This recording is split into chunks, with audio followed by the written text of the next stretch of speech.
السلام علیکم ورحمۃ اللہ وبرکاتہ۔ ایک بڑی بیماری جو آج دور حاضر کی ہے کہ انسان اپنی ہر بیماری اور اپنی ہر پریشانی کو جادوگروں کے نام کر دیتا ہے۔ کسی بد پرہیزی کی وجہ سے بندہ بیمار ہو گیا ہے تو کسی نے جادو کر دیا ہے۔ اپنی کائلی اور سستی کی وجہ سے کاروبار پر جایا نہیں جاتا، جی جادوگر نے دکان بند کر دی۔ کسی وجہ سے شادی نہیں ہو رہی، وسائل نہیں ہیں، اپنی سستیاں ہیں، تو وہ جی کسی نے رشتہ بند کر دیا۔ اللہ کریم کی کائنات اتنی سستی نہیں ہے کہ اس نے اپنی کائنات بنا کر جادوگروں کے حوالے کر دی۔ اللہ کا وعدہ ہے کہ اس زمین پر چلنے والا کوئی جاندار ایسا نہیں ہے کہ جس کی روزی میرے ذمے نہ ہو۔ اب ہم بڑی آسانی سے کہہ دیتے ہیں کہ اللہ تو مجھے دینا چاہتا ہے لیکن کسی جادوگر نے بند کر دیا۔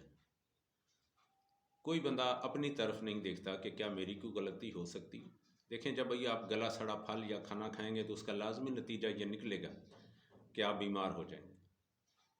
اسی طرح بعض خطائیں ایسی ہوتی ہیں کہ جن کی وجہ سے انسان کا ایمان کمزور ہو جاتا ہے، اور جب ایمان کمزور ہوتا ہے تو ظاہر ہے وہاں سے نقب لگ جاتی ہے، وہاں سے جادوگر بھی نقب لگائے گا، وہاں سے دنیا کی تکلیفیں بھی اندر آ جائیں گی۔ تو اللہ پاک نے تو جادوگروں کو اور شیطانوں کو چیلنج دیا ہوا ہے، وما ہم بضارین بہ من احد، کہ تم سارے مل کر بھی میرے کسی ایک بندے کا بھی کچھ نہیں بگاڑ سکتے۔ ہاں، لیکن پھر بگڑ جاتا ہے۔ کیوں بگڑتا ہے؟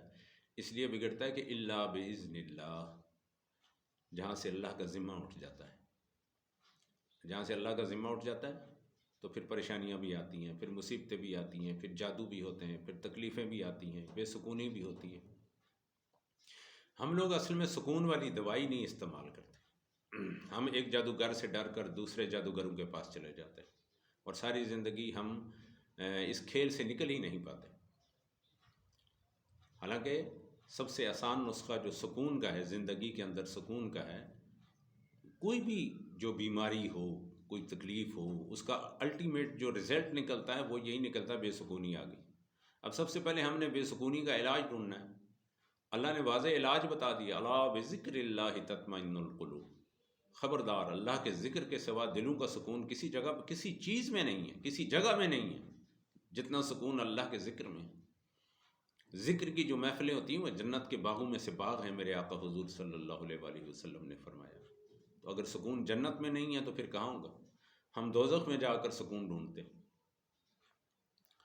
تو سب سے پہلے اگر کسی کو کوئی تکلیف محسوس ہو رہی ہے، کوئی پریشانیاں آ گئی ہیں، تو اس کو سب سے پہلے اپنا جائزہ لینا چاہیے، میں کہاں پہ غلطی کر رہا ہوں، کون سی خطا کر رہا ہوں۔ سب سے پہلے اس خطا کی معافی اللہ سے مانگیں۔ اگر علم میں نہیں ہے تو کوئی بات نہیں، اللہ کے علم میں سب کچھ ہے۔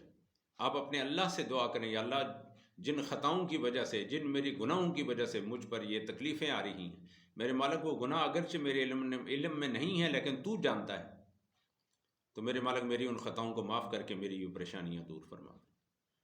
انسان راتوں کو اٹھ کر آہوزاری کرے، اللہ کی بارگاہ میں دعائیں کرے، اور جتنا اللہ اس کے رسول صلی اللہ علیہ وآلہ وسلم سے تعلق مضبوط ہوگا اتنا ہی دنیا کی پریشانیاں دور ہوتی چلی جائیں گی۔ وہ میرا مالک ہے، رازق ہے، وہ شفائیں دینے والا ہے۔ اللہ نے قرآن میں فرمایا نا کہ بندے کہا کر، جب میں بیمار ہوتا ہوں تو وہ اللہ شفا دیتا ہے، کوئی جادوگر شفا نہیں دے گا۔ واللہ خیر الرازقین، جب میرا رزق تنگ ہوتا ہے تو میرا اللہ مجھے رزق دیتا ہے، کوئی جادوگر آپ کو رزق نہیں دے سکتا۔ یہ سب کچھ مقرر ہے اللہ کی بارگاہ۔ تو بعض لوگ یہ بھی کہہ دیتے ہیں جی کہ جادو برحق ہے، حالانکہ جادو برحق نہیں ہے، جادو ایک حقیقت آپ کہہ سکتے ہیں، لیکن اگر جادو کو حق کہیں گے تو پھر باطل کیا ہو؟ جادو حق نہیں ہے، جادو کا علاج برحق ہے۔ اللہ نے قرآن مجید کے اندر جو آخری 2 صورتیں نازل فرمائی ہیں، جادو کا علاج ہی تو بتائی تھی۔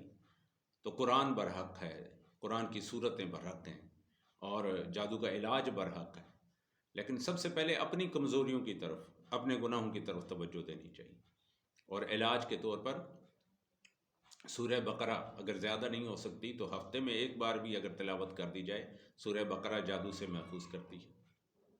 قرآن پاک کی آخری 2 صورتیں قل اعوذ برب الفلق اور قل اعوذ برب الناس، یہ 2 صورتیں روزانہ پڑھنے والا بھی اللہ جادو سے محفوظ کر دیتا ہے۔